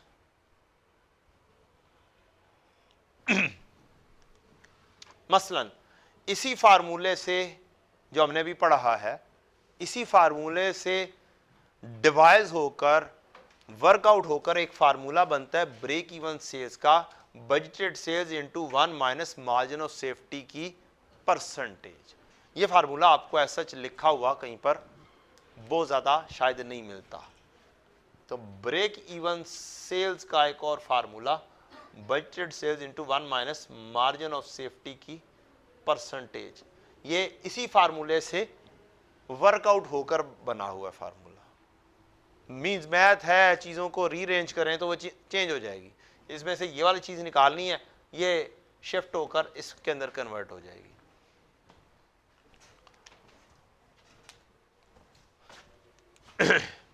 अच्छा जी, अगली चीज है कि जो हमने टारगेट प्रॉफिट लेना है, अगर हमें टारगेट प्रॉफिट का कहे तो ये आपका प्रॉफिट बिफोर टैक्स होता है जो आपने लेना होता है। प्रॉफिट आफ्टर टैक्स अक्सर हमें दिया होता है और हमें कहता है कि जी प्रॉफिट बिफोर टैक्स पर आओ। तो उसका बड़ा आसान सा शॉर्टकट है और तरीका है। मैंने आपको एक चीज़ पिछले लेक्चर में भी सिखाई थी, एक फार्मूला बताया था कि after decrease is equal to before decrease into 1 minus rate. किसी भी चीज को कम करना हो तो ये वाला फार्मूला लगा दो। अब प्रॉफिट आफ्टर टैक्स और प्रॉफिट बिफोर टैक्स को यहां पर फिट इन करते हैं। ये हो जाएगा आपका प्रॉफिट आफ्टर टैक्स और ये हो जाएगा आपका profit before tax. 1 minus tax का रेट आ जाएगा, ये कन्वर्ट हो जाएगा।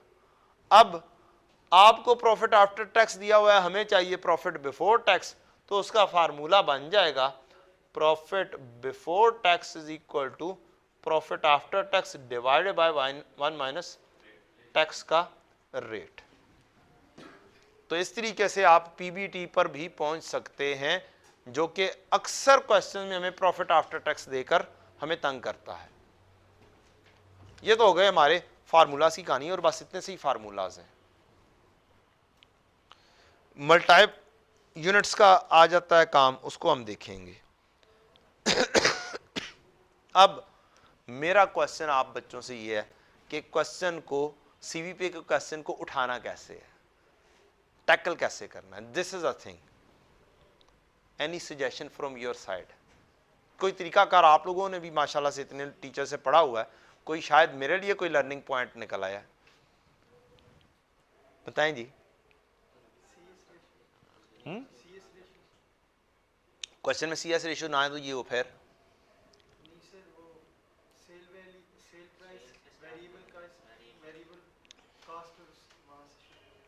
वहां से शुरू होगा। मोस्टली बेटा आपको मैं सजेशन दूंगा, अगर पसंद आ जाए तो वो ऑप्ट कर लेना। क्वेश्चन आप क्या कर देंगे, उठा जाएंगे। असल में सीवीपी के क्वेश्चन में हर क्वेश्चन में आपको नित नई चीज दिखाई जा सकती है। क्या ये फार्मूले सारे इंटर रिलेटेड हैं? अब चीजें छुपी होती हैं, मसला होता है चीजों को निकालना कैसे है, डिग डाउन कैसे करना है। हम जितना मर्जी सोच लें सीवीपी के अंदर, हम डिग डाउन नहीं कर सकते जब तक हम पेज के ऊपर चीजों को लेकर नहीं आएंगे। अब पेज पर लानी कैसे है वो मैं आपको बताता हूं कि आपको करना क्या है। फार्मूला साइड पे कर दूं मैं। Where is the duster? बेटा डस्टर गायब कर दिया किसी बच्चे ने। अच्छा अच्छा अच्छा, मेरे लैपटॉप के पीछे गायब हुआ है। मैंने गायब किया, इसका मतलब है।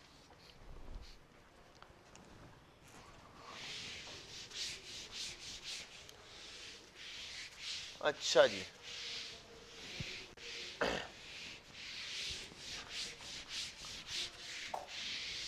बच्चों एक तो चीज़ है कि फार्मूलाज याद होने चाहिए। क्या होने चाहिए? फार्मूलाज याद होने चाहिए, उनके ऊपर ग्रिप होनी चाहिए और अच्छी ग्रिप होनी चाहिए। वो हमें याद होते भी हैं। कोई इक्का दुक्का शायद जो मैंने डिस्कस किए हैं उनमें से इक्का दुक्का फार्मूलाज ऐसे हों जो आपको याद ना हो।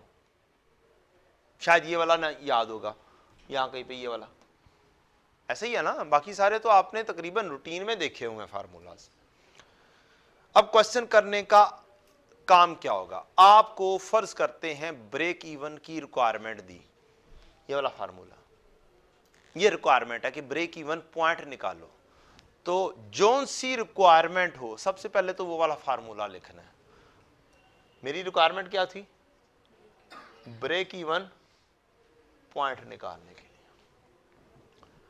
मैं सबसे पहले लिखूंगा ब्रेक इवन का formula, fix cost over C S ratio, तो ब्रेक इवन रेवेन्यू होता है, ब्रेक इवन पॉइंट है कंट्रीब्यूशन पर यूनिट।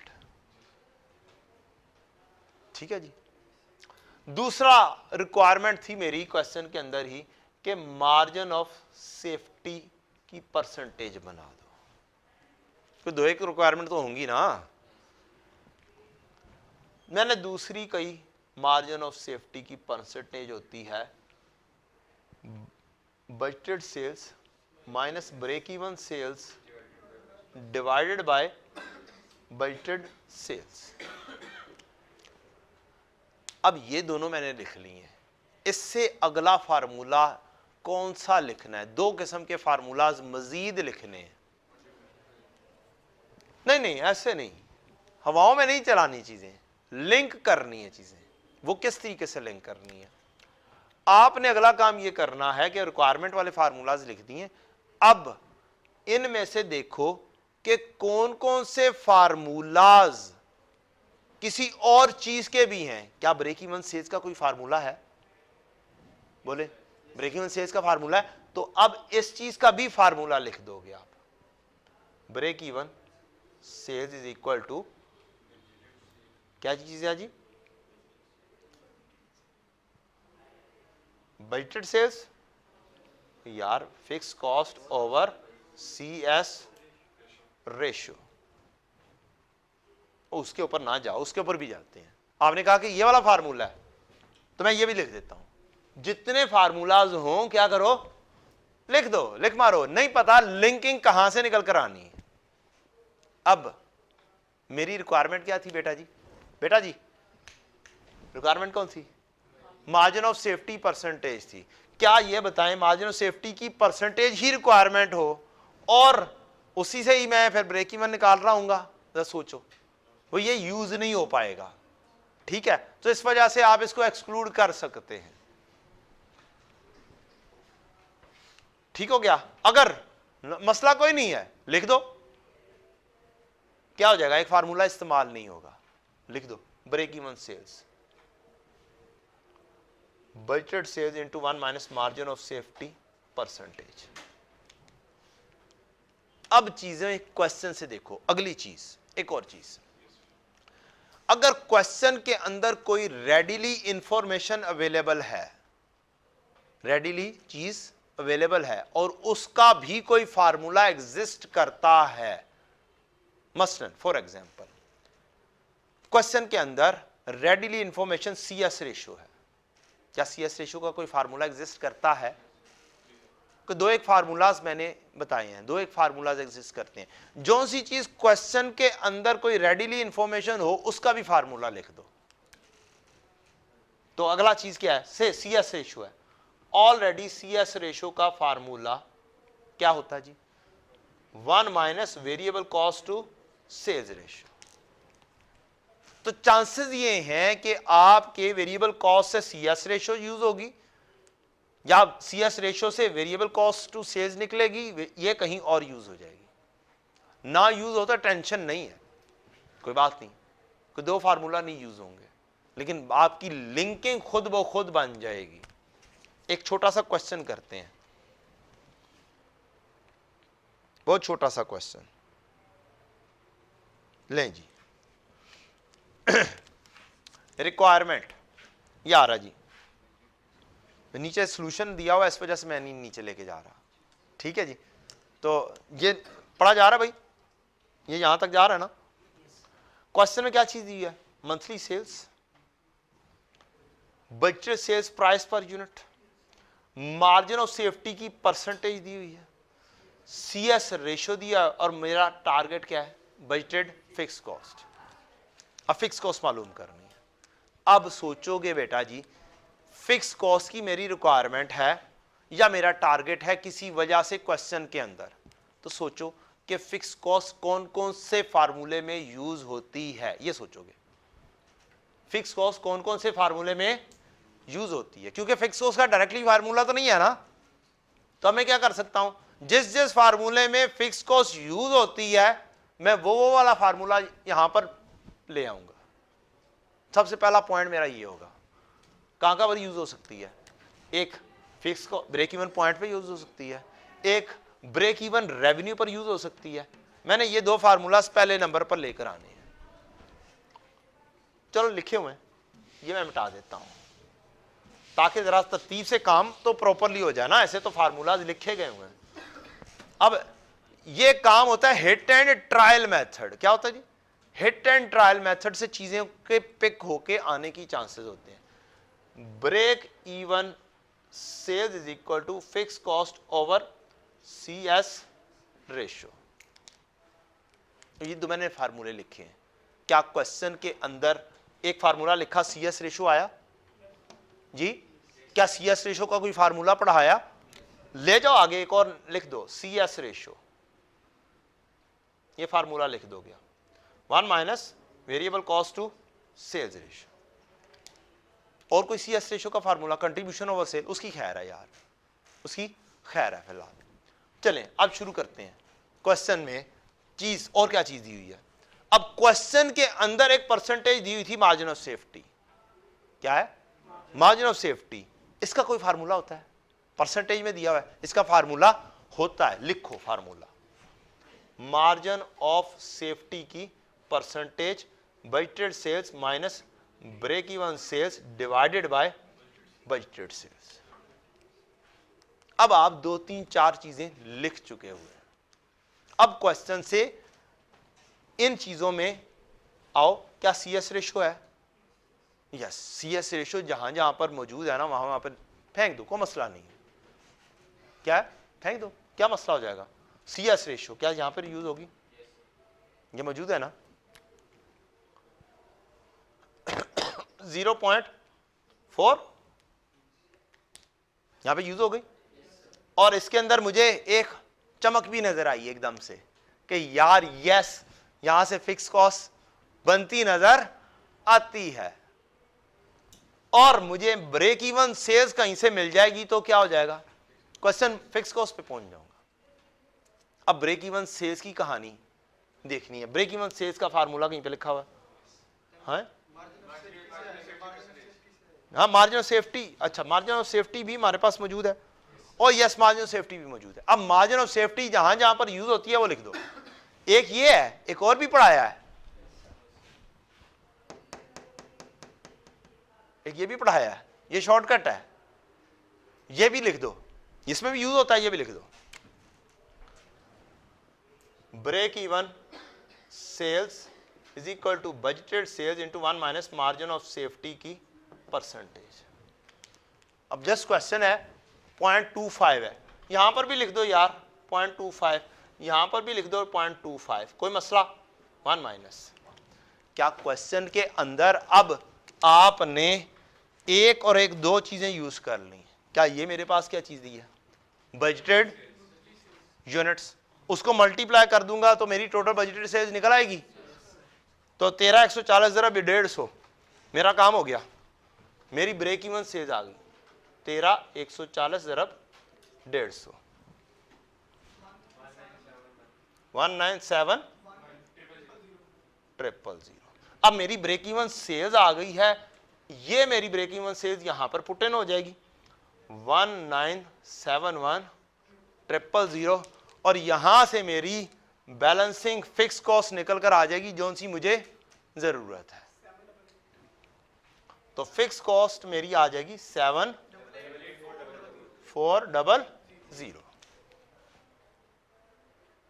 अब क्वेश्चन उठा नहीं सकते, अब 2-3 फार्मूलाज नहीं यूज हुए यार, क्या हो गया है, 2-3 यूज नहीं हुए, मेरा आंसर जो मुझे चाहिए था वो क्या आ गया, मिल गया। ये नहीं यूज हुआ, कोई मसला नहीं, नहीं यूज हुआ तो ना सही, ये नहीं यूज हुआ कोई मसला नहीं है, नहीं हुआ तो ये क्वेश्चन है, ये तरीकाकार है आपके क्वेश्चन को उठाने का सीवीपी के, और कोई मेरी समझ में नहीं आया तरीकाकार। अच्छा होता क्या है पढ़ाने में, क्या होता है, क्या मैं एज अ टीचर मेरे पास क्या सोल्यूशन मौजूद होता है, बोलें जी, मौजूद होता है क्या नहीं होता, मेरे पास सोल्यूशन मौजूद होता है। क्या मुझे पता होता है यार इसमें कौन कौन सी चीजें छुपी हुई हैं, मुझे तो पता है, बच्चों को नहीं पता। अब क्या मैं खड़े होकर ये कह सकता हूं यार ये देखो ये यहां पर है, ये यहां पर है, ये यहां पे है, ये गया, हो गया, क्लास में तो हो गया, लेकिन पेपर में किसने करना है, आप लोगों ने करना है, मैंने नहीं करना, और मैंने तो पहले से सॉल्यूशन देखा हुआ है। मैं ये भी तो कर सकता था ना यार, मैं 2 फार्मूलाज लिखता, यार ये देखो ये फिक्स कॉस्ट है और सीएस रेशियो है, ये यहां से ऐसे आएगा, ये आ गया, हो गया, क्वेश्चन हो गया। तो ये काम हो जाता है, ठीक, बाय चांस ये काम हो जाता है। मैं किसी को वो नहीं टारगेट नहीं कर रहा, हर कोई अच्छा पढ़ा रहा है माशाल्लाह से, स्टूडेंट्स लर्न कर रहे हैं, लेकिन मैंने जो लर्न किया सीवीपी को डील करने का, इससे और अच्छा तरीका नहीं पॉसिबल है। किसी को स्टूडेंट को पता हो मुझे फीडबैक दे दे कि शायद कोई और अच्छा इससे तरीका बेहतर हो, जिसमें स्टूडेंट क्वेश्चन को क्या कर सके, उठा सके। असल चीज है क्वेश्चन स्टूडेंट कर सके, इससे कम से कम आपका सीवीपी का क्वेश्चन कुछ नहीं तो 80-90% तो हो जाएगा, जो कि 90% भी नहीं हो पाता। हम लोग पढ़ते हैं सोचते हैं नहीं हुआ जी, तो तरीकाकार क्या होगा, सिर्फ और सिर्फ एक है कि जो सी चीजें हैं लिंकिंग बनाते चले जाओ, लिखोगे लिंकिंग बनेगी, खुद ब खुद बनेगी, नहीं बनाओगे नहीं लिंकिंग बनेगी। आगे बढ़ते हैं बच्चों, अब मेरे पास टाइम सिर्फ और सिर्फ 5-7 मिनट है, और मैंने आपको एक अदद क्वेश्चन कोशिश करके करवाना है। बेटा इसके बाद क्लास कितने बजे, 6 बजे, वो खैर है बड़ा टाइम है। एक होता ना कौन सा क्वेश्चन, कौन सा होता है जी दूसरा, मल्टाई प्रोडक्ट का, कौन सा जी, मल्टाई प्रोडक्ट का, उसका भी तो तरीका सिखाना है ना मैंने, कोई यार मल्टाई प्रोडक्ट का कैसे तरीकाकार, उसको कैसे उठाना है भाई। एक सादा क्वेश्चन को तो बता दिया कि फार्मूले लिखते चले जाओगे, अब मल्टाई प्रोडक्ट का काम करना है। फार्मूलाज यही है बेटा जी। ये कौन सी टाइप का क्वेश्चन है, ऑटम, शायद सॉल्व किया हो आप लोगों ने, might be might not be, कर लेते हैं। मैं कहा यार रिसेंट वाली चीज पिक करनी चाहिए, तो यार अगर किसी ने जल्दी जल्दी करना है तो पिक्चर ले ले, क्योंकि time is short. Okay good, आसान काम है।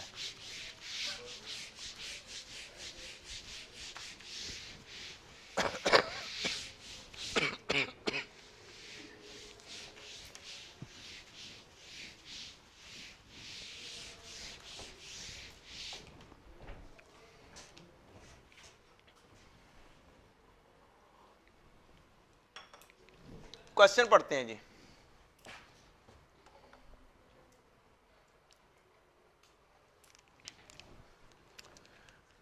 Uranus Limited manufactures and sells 2 products, X1 and Y1. Following is the latest information pertaining to X1 and Y1. आपके पास ये कुछ डाटा है, सेल्स है, सेल्स की सेल प्राइस है, variable cost, fix factory overhead है, फिक्स सेलिंग है, और फाइनेंस डायरेक्टर ने कहा कि यार आप काइंडली जो है ना इंक्रीज कर दें स्पेंडिंग, 3 लाख रुपए एडवर्टाइजमेंट पे लगाएं, देखिएगा क्या कमाल होता है। आप और एक और काम कर दें, काइंडली सेल प्राइस भी कम कर दें थोड़ी सी, ताकि मैं ना नहीं मचा दूंगा, मार्केट के अंदर, और मैं देखिएगा कैसे सेल आपको बढ़ाकर दिखाता, मैं गारंटी देता हूं 20% सेल बढ़ जाएगी। ठीक है जी, मार्केटिंग वाला ये कह रहा है। अब टारगेट आ गया आपके पास, क्या हो बचाओ बच्चों कि करें या ना करें। रिक्वायरमेंट क्या है? कंप्यूट दी एग्जिस्टिंग, ये क्या लफ्ज लिखा हुआ है? ओवरऑल। ये एक लाइन के अंदर, इस वर्ड के अंदर बहुत कुछ छुपा हुआ है। Overall break even sales revenue and margin of safety units, margin of safety के यूनिट्स बना दो। अच्छा, जब मल्टाई प्रोडक्ट होगे ना बेटा जी, एक छोटा सा काम करना है, आपने सोचना ये है कि आप जो सी चीजें बना बेच रहे हैं ना, ये डब्बे में बंद करके दोनों यूनिट्स बेच रहे हैं। क्या कर रहे हैं? डब्बे में बंद कर कर दोनों यूनिट्स इकट्ठे पैक करके बेचते हैं। ये आपको अजम्पशन लेनी पड़ती है और ये अजम्पशन होती है। आपके पास सेल्स वॉल्यूम दिया गया 5000 2500, ठीक है। अब स्टार्टिंग पॉइंट क्या होगा क्वेश्चन करने का? वंस अगेन, जो सा चीज दी गई है उसका फार्मूला लिखना है। रिक्वायरमेंट का सबसे पहले फार्मूला लिखना है, existing overall break even sales. तो ब्रेक इवन सेल्स का फार्मूला लिख देते हैं जनाब, ब्रेक इवन सेल्स। रेवेन्यू पूछा है ना, रेवेन्यू पूछा है, तो फार्मूला में थोड़ी सी चेंज आनी है। क्या आनी है? थोड़ी सी चेंज आनी है। फार्मूला हो जाएगा आपका fix cost over C S ratio, लेकिन ये सी एस रेशो आएगी ऑफ अ पैक। इसको ऐसे भी बोलते हैं, इसको weighted average C S ratio भी बोला जा सकता है, और ये आपको निकालनी पड़ेगी पैक के हिसाब से सी एस रेशो क्या होगी, और वो पैक के हिसाब से किस तरह से कैलकुलेट। एक ये वाली रिक्वायरमेंट थी। क्या आप ऐसा कर सकते हैं यार, लेफ्ट पेज के ऊपर फासले फासले पे फार्मूला लिख दो और राइट पेज पे वर्किंग कर दो? Is it possible? बिल्कुल है। दूसरी रिक्वायरमेंट क्या थी? मार्जिन ऑफ सेफ्टी के यूनिट्स पूछे हैं। इसका मतलब है weighted sales minus break even sales, और इधर सेल्स का रेवेन्यू पूछा है। तो क्या सेल्स के रेवेन्यू को डिवाइड कर दूंगा सेल प्राइस से, तो क्या सेल्स की क्वांटिटी आ जाएगी, सेल्स की यूनिट्स? यस। तो इसका मतलब है मेरा एक और फार्मूला यूज होगा ब्रेक इवन यूनिट्स मालूम करने का, break even sales divided by sale price. अब ये सोचना पड़ता है कि अब लिंकिंग बन कौन सी रही है, ठीक है।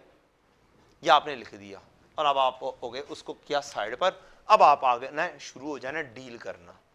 एक तरीका कार है, जो इंफॉर्मेशन है रेडीली इंफॉर्मेशन, इसी तरीके से क्या करो, 2 कॉलम बनाओ, एक कॉलम टोटल का छोड़ देना, 3 कॉलम बनेंगे। फिर एक है x1, एक है y1 और एक है टोटल का। क्वेश्चन के अंदर जो इंफॉर्मेशन दी हुई है यूनिट्स को छोड़ दें। क्या सेल प्राइस दी हुई है? या सेल प्राइस पर यूनिट है, तो हम क्या करेंगे, सेल प्राइस लिखेंगे। कितनी है जी? 40, 400 और 2200, ठीक है जी। दूसरी चीज दी हुई है वेरिएबल कॉस्ट, वेरिएबल कॉस्ट 3000, 1500। क्या इसको मैं कह सकता हूं यार, एक छोटा सा इसको मैं कह देता हूं A है, ये B है, C is equal to A minus B, और ये कंट्रीब्यूशन मार्जिन हो जाए। कितना आ गया? 1400 और 700। ये आपका स्टार्टिंग पॉइंट है वर्किंग का। अच्छा, मैंने कहा कि क्या चीज मालूम करनी है, CS ratio of a pack. Pack के अंदर क्या मेरे पास क्वांटिटी अवेलेबल है 5000 और 2500? क्या ये रेशो बनाई जा सकती है? इससे रेशो बनाएंगे आप, रेशो 5000 रेशो 2500, तो कह सकता हूं इसके 2 और इसके 1। इसको मैं बोल देता हूं ये है बेटा जी D। क्योंकि वर्किंग 100% कर दें ज़्यादा सुकून रहता है। क्या कंट्रीब्यूशन मार्जिन पैक का मिलता है? क्यों जी, contribution margin of a pack निकाल सकते हो? कंट्रीब्यूशन मार्जिन ऑफ पैक लिख दो, पैक कोई मसला नहीं है। क्या करूंगा मैं? A B C D E is equal to क्या सी इंटू डी करूंगा तो आ जाएगा contribution margin, C into D. 1400 ज़रब 2, 700 ज़रब 1, टोटल मेरे पास total contribution of a pack आ चुका हुआ है। अब मुझे चाहिए सी एस रेशियो मालूम करने के लिए कंट्रीब्यूशन पैक का आ गया। अब सेल चाहिए पैक की, वो कैसे आएगी? वो भी लिखी हुई है, सेल प्राइस भी मौजूद है, उसकी रेशियो भी मौजूद है। कह सकता हूं सेल ऑफ अ पैक कितने का हो जाएगा? F is equal to A into D, A into D. 4400 ज़रब 2, 8800, 2200 ज़रब 1, 2200। ये टोटल कितना हो गया? 11,000। मेरे पास पैक का कंट्रीब्यूशन भी निकल कर आ गया, पैक की सेल भी निकल कर आ गई, तो मैं फिर C S ratio of pack भी मालूम कर सकता हूं। क्या करूंगा मैं? फार्मूला बनाना चाहें फार्मूला बना दें, नहीं बनाना तो लिख दें 3500 तकसीम 11,000, या फार्मूला लिख दें E divided by F is equal to ABCDEFG। क्या वैल्यू बनी? 0.318। ले जनाब, this is what you will have to use. क्या C S ratio of a pack निकल कर आ गई है? Oh yes. क्या ये यूज होनी है? यस, यहां पर यूज होनी है और ये वाली यूज होनी है 0.318। अब जिस तरीके से मैंने पिछला क्वेश्चन फिक्स कॉस्ट का करवाया है मालूम करने का, उसी तरह से चीजें छुपी हुई फिक्स कॉस्ट के लिए भी हो सकती थी, जो कि नहीं दी। उसने आसान कर दिया, उसने जस्ट कॉन्सेप्ट चेक किया, उसने फिक्स कॉस्ट निकालने के लिए नहीं घुमाया फिराया, लेकिन घुमा फिरा सकता है। 5.4 और 4.5 9.9 बन जाते हैं, 9.9 मिलियन, जो कि क्या बने? फिक्स कॉस्ट दी हुई है। तो आए जी 4.5 मिलियन प्लस 5.4 मिलियन। मुझे आंसर दे दें कितना आया ब्रेक इवन सेल्स का।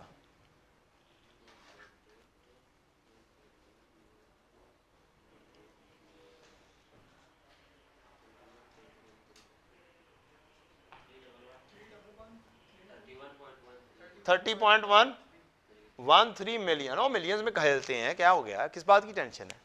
मिलियंस में खेल लेते हैं, राउंडिंग ऑफ हो गया ना, क्या मसला है? 31.13। क्या मेरे पास एक ब्रेक इवन रेवेन्यू ओवरऑल आ चुका है? यस, एक काम हो गया मेरा। अच्छा, अब क्या मैं अब ब्रेक इवन यूनिट्स मालूम कर सकता हूं? वो भी ओवरऑल पैक्स मालूम कर सकता हूं।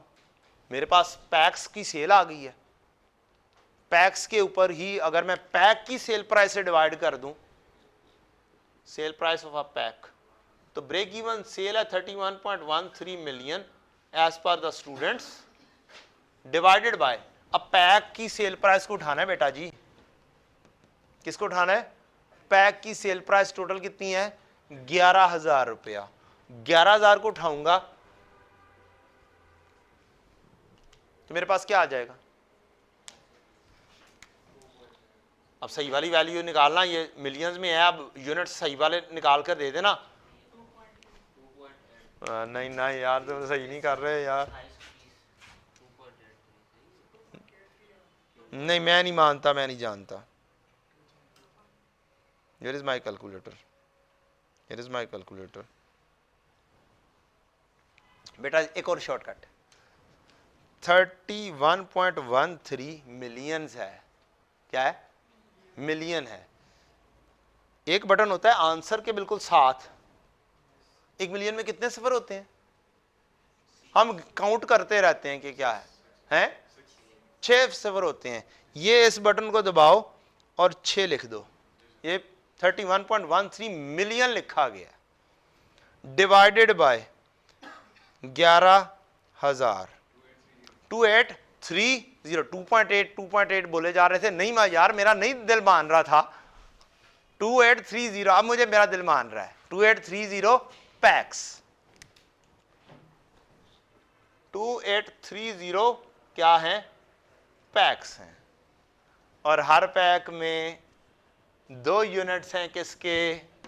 X1 के।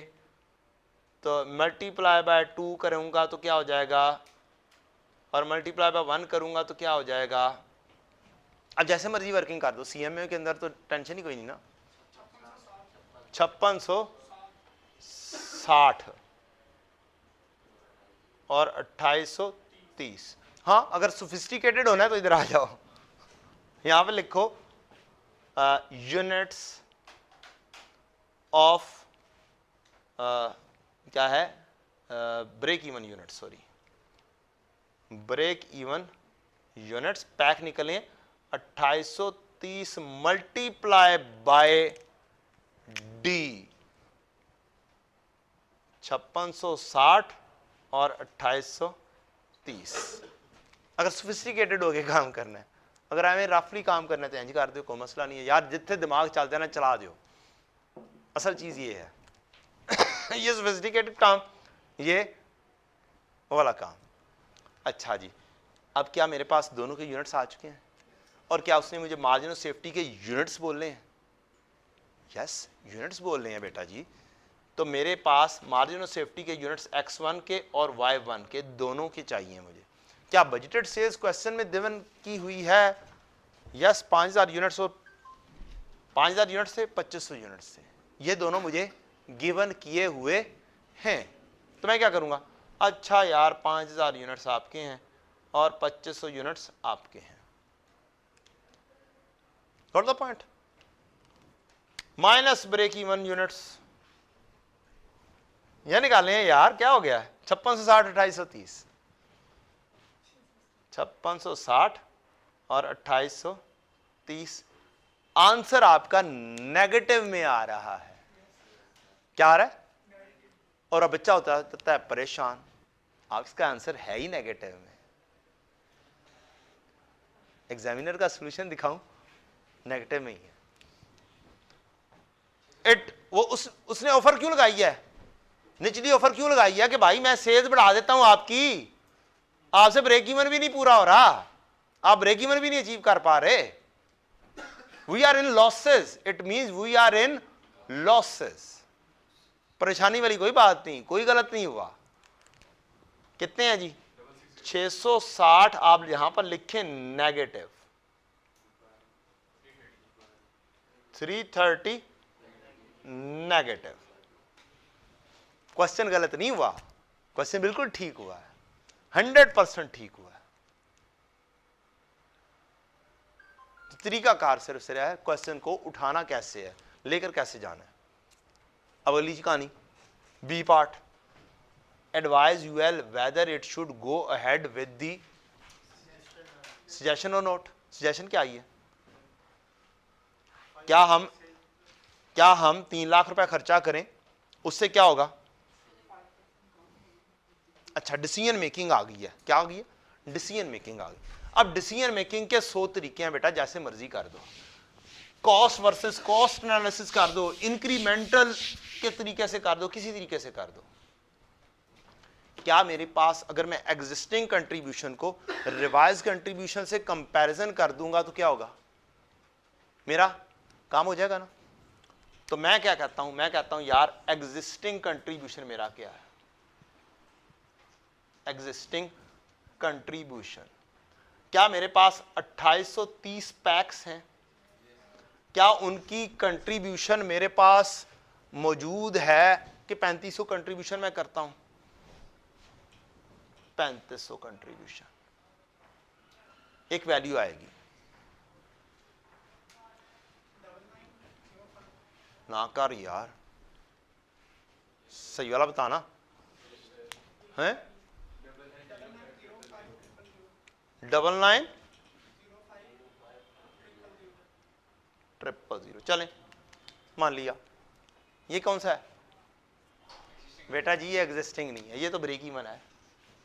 सही वाला लो ना, क्वांटिटी सही लेनी है, हमने क्वांटिटी गलत उठाई है। एग्जिस्टिंग क्या है? कितने पैक्स बेच रहा हूँ? एक्चुअली मैं कितने पैक्स बेच रहा हूँ? पैक्स बेच रहा हूँ कितने? 2500 पैक्स बेच रहा हूँ। कितने पैक्स बेच रहा हूँ? 2500 पैक्स बेच रहा हूँ, और वो मैं 2500 पैक्स को 3500 के ऊपर कंट्रीब्यूशन कमा रहा हूँ। 875000, ये मेरा एग्जिस्टिंग कंट्रीब्यूशन होगा। रिवाइज क्या हो जाएगा? अब क्वांटिटी इनटू रेट है। अब उसने क्या कहा कि जनाब आपकी बढ़ जाएगी। ओ सॉरी, ये भी गलत कर दिया, क्वेश्चन को गौर से तो पढ़ा ही नहीं आपने। काम किसका कर रहे हो और कर किसका उठा लिया है? तो जरा सही तरीके से गौर से करना है। x1 को उठाना है। x1 यहां पर लिखो, क्वांटिटी इनटू रेट 5000 यूनिट्स हैं, और कंट्रीब्यूशन क्या कमा कर दे रहा है वो? 5000 का किधर से गया? कंट्रीब्यूशन मार्जिन 1400 रुपए उसका। 1400 है ना? इसको ही देखना है वो उसने। अब बताओ क्या चीज है? सिर्फ 7 मिलियन। क्वेश्चन में लिखा क्या हुआ था? हम भी इधर उधर भागते रहते हैं, क्वेश्चन को गौर से नहीं पढ़ते। x1 लिखा हुआ कि x1 का ही उसने कहा है। अब रिवाइज में क्या आएगा?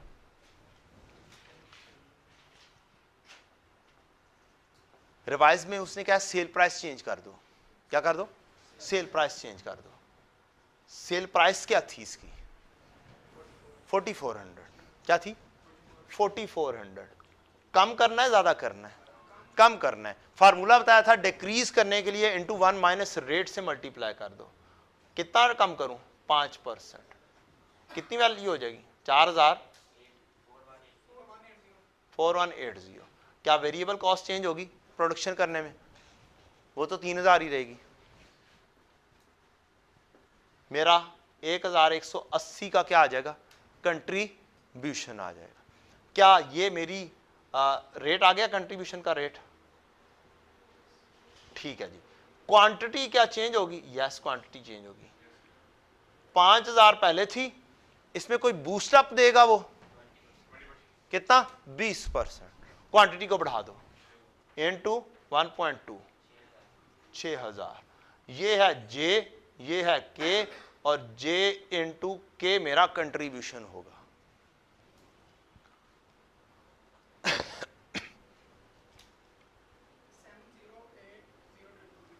70800000। क्या आंसर आ गया है? नहीं आया। और 3 लाख रुपया खर्चा भी तो करना है। ये इंक्रीमेंटल खर्चा है, इसको लेस करोगे, 3 लाख खर्चा लेस करोगे तो आपका क्या आ जाएगा? अब सही वाला कंट्रीब्यूशन आएगा 6780000। अब इन दोनों को क्या करो? कंपैरिजन करोगे और क्या कहोगे? कंक्लूजन। और कंक्लूजन के बेटा जी लाजमी तौर पर मार्क्स होते हैं, चाहे 0.5 मार्क्स हो। कंक्लूजन जस्ट आपने सारा काम कर दिया, कंक्लूजन नहीं दिया, फर्क है। लिखो, since my existing contribution margin is higher than the suggestion, so we should not advertise। हमें एडवर्टाइज नहीं करना, कहानी खत्म। हम लॉसेस कर रहे हैं और लॉसेस में नहीं जाना हमें। ये छोटा सा क्वेश्चन था 7 मार्क्स का, जिसमें आप आराम से क्वेश्चन को क्या कर सकते थे? 7 में से 7 मार्क्स अचीव कर सकते थे। और जाके पढ़िएगा इसके कमेंट्स क्या हैं कि स्टूडेंट्स ने क्या परफॉर्मेंस दी है, प्रोवाइडेड आप सही तरीके से चलें तो CVP is an easy question for you for getting the marks and for passing. और एक हिसाब से मेरे नज़दीक तो मस्ट क्वेश्चन है ही है। CVP का डिसीजन मेकिंग का एक मस्ट क्वेश्चन होना ही होना है। 30 से 35 मार्क्स का ग्रेड है तो 20 मार्क्स डिसीजन मेकिंग में से लगा ही ले तो बाकी दो चीजें रह जाती हैं, एक इन्वेंटरी मैनेजमेंट, एक CVP। उन दोनों में से इंपॉर्टेंट ज्यादा कौन सा? CVP। और दोनों ही हैं, दोनों ही तकरीबन पुराने हिस्ट्री उठा के देखेंगे 8-10 मार्क्स, 11 मार्क्स, 12 मार्क्स की, इतने के ऊपर फॉल कर रहा है। कोई क्वेश्चन होता है 15-16 मार्क्स के ऊपर जाता है। अदरवाइज दोनों ही फिर क्या हुए, टॉपिक इंपॉर्टेंट हुए, दोनों नहीं आना ही आना है। चलें, थैंक यू, आज के लिए इतना ही बच्चों, इंशाल्लाह।